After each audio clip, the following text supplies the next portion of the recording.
Hi అండి, ఎలా ఉన్నారు? ఏం చేస్తున్నారు? బాగున్నారా? Welcome back to my channel Nihashi vlogs. ఈరోజు అయితే ఒక మంచి వీడియోతో మీ ముందుకైతే వచ్చాను. వీడియోని అస్సలు స్కిప్ చేయకుండా చూడండి.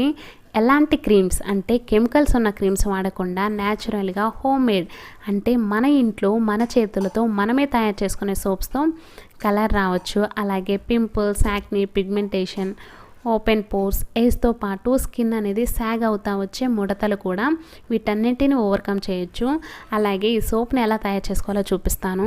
ఒక్కసారి ఈ సబ్బులకు అనేది అలవాటు పడ్డామంటే మనం మార్కెట్ నుంచి తెచ్చే సోపులు అనేవి అస్సలు యూజ్ చేయము. ఎందుకంటే ఇవి అంత బాగుంటాయి అన్నమాట.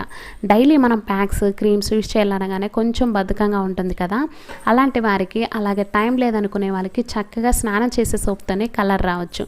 కాంప్లెక్షన్ కూడా చేంజ్ అవుతుంది. ఇప్పుడైతే వీటిని ఎలా తయారు చేసుకోవాలో చూపిస్తాను. వీడియోని పూర్తిగా చూడడానికైతే ట్రై చేయండి. ఫస్ట్ ఒక బంగాళదుంపను తీసుకొని స్కిన్ మొత్తాన్ని ఈ విధంగా పీల్ చేసి ముక్కలుగా కట్ చేసుకోవాలి. ఈ బంగాళదుంపలో బ్లీచింగ్ ఏజెంట్స్ అనేవి ఎక్కువగా ఉండడం వల్ల స్కిన్ని ఫెయిర్గా, గ్లోయింగ్గా చేయడంలో చాలా బాగా ఉపయోగపడుతుంది. ఇప్పుడు ఈ ముక్కలన్నింటినీ మిక్సీ జార్లో వేసి మెత్తని పేస్ట్లా చేయాలి. ఈ పేస్ట్ని స్ట్రెయిన్ చేసి ఒక బౌల్లో తీసుకోవాలి. ఈ బంగాళదుంప ఆరోగ్యంతో పాటు అందాన్ని పెంచడంలో చాలా బాగా ఉపయోగపడుతుంది. ఎందుకంటే ఈ బంగాళదుంపలో ఉన్న రసం కాస్మెటిక్స్ కంటే గ్రేట్గా యూజ్ అవుతుంది. చర్మ రక్షణకు ఎంతగానో యూజ్ అవుతుంది. ఎందుకంటే బంగాళదుంపలో ఉండే విటమిన్ బి, సి అండ్ స్టార్చ్లు చర్మ రంగును కాంతివంతంగా చేస్తాయి. కళ్ళ కింద ఉండే నల్ల మచ్చలు కూడా ఈజీగా తొలగిస్తుంది. ఇప్పుడైతే ఈ జ్యూస్లో 1 టేబుల్ స్పూన్ వరకు milk and 1 table spoon aloe vera gel, తర్వాత 1 టేబుల్ స్పూన్ ఆల్మండ్ ఆయిల్, ఈ ప్లేస్లో కోకోనట్ ఆయిల్ ఉన్నా లేకపోతే ఆలివ్ ఆయిల్ ఉన్నా ఏదో ఒకటి వేసుకోండి. తర్వాత 1 విటమిన్ ఈ క్యాప్సూల్ ఆయిల్ వేసి మొత్తాన్ని బాగా మిక్స్ చేయాలి. ఇప్పుడైతే నేను పియర్స్ గ్లిజరిన్ సోప్ అయితే తీసుకుంటున్నాను. ఈ ప్లేస్లో మీకు ట్రాన్స్పరెంట్ సోప్ బేస్ కానీ గోట్ మిల్క్ సోప్ బేస్ కానీ ఉంటే తీసుకోండి. నేను ఇక్కడ పియర్స్ ఎందుకు తీసుకుంటున్నానంటే మారుమూల పల్లెటూరు ప్రాంతాల్లో కూడా ఈ సోప్ అనేది ఈజీగా అవైలబుల్గా ఉంటుంది. అదే ఈ సోప్ బేస్ అనేవి సిటీస్లలో, ఆన్లైన్లలో మాత్రమే దొరుకుతుంది కదా. మీకు ఏది అవైలబుల్గా ఉంటే దాంతో తయారు చేసుకోండి.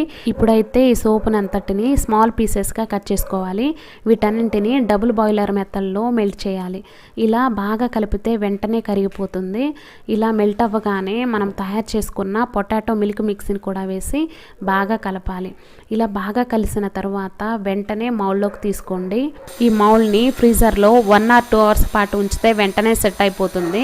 ఫ్రీజర్లో పెట్టాల్సిన అవసరం కూడా లేదు, బయట ఉంచినా కానీ ఈజీగా సెట్ అయిపోతుంది.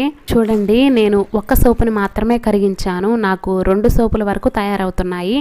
అలాగే 1 నెల వచ్చే సోపుని 2 నెలలు అయితే వాడుకోవచ్చు. ఇలా చేయడం వల్ల డబ్బు ఆదాతో పాటు అందాన్ని కూడా రెట్టింపు చేసుకోవచ్చు. చూడండి ఎంత బాగా వచ్చాయో. Skin whitening potato milk soap అనేది రెడీ అయిపోయింది. దీన్ని నేను ఫ్రీజర్లో 1 గంట మాత్రమే ఉంచాను. చాలా బాగా సెట్ అయిపోయాయి, చాలా బాగా వచ్చాయి. ఒక్కసారి ఈ సోప్ని వాడి చూపిస్తాను. మామూలుగా మనం వాడుకునే సోప్లానే చాలా బాగా నొరకొస్తుంది.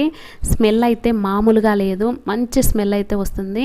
అలాగే స్మూత్గా కూడా అనిపిస్తుంది. ఒక్కసారి ఇవి వాడారంటే మళ్ళీ మీరు బయట కొనాలన్న ఆలోచన కూడా రాదు. అలాగే వాటిని తయారు చేసుకోవడం కూడా చాలా ఈజీ ప్రాసెస్. మరి మీరు కూడా తయారు చేసుకొని మీకు ఎలా వచ్చాయో నా కామెంట్ బాక్స్లో కామెంట్ చేయడం మాత్రం మర్చిపోవద్దు. And please subscribe and thank you for watching.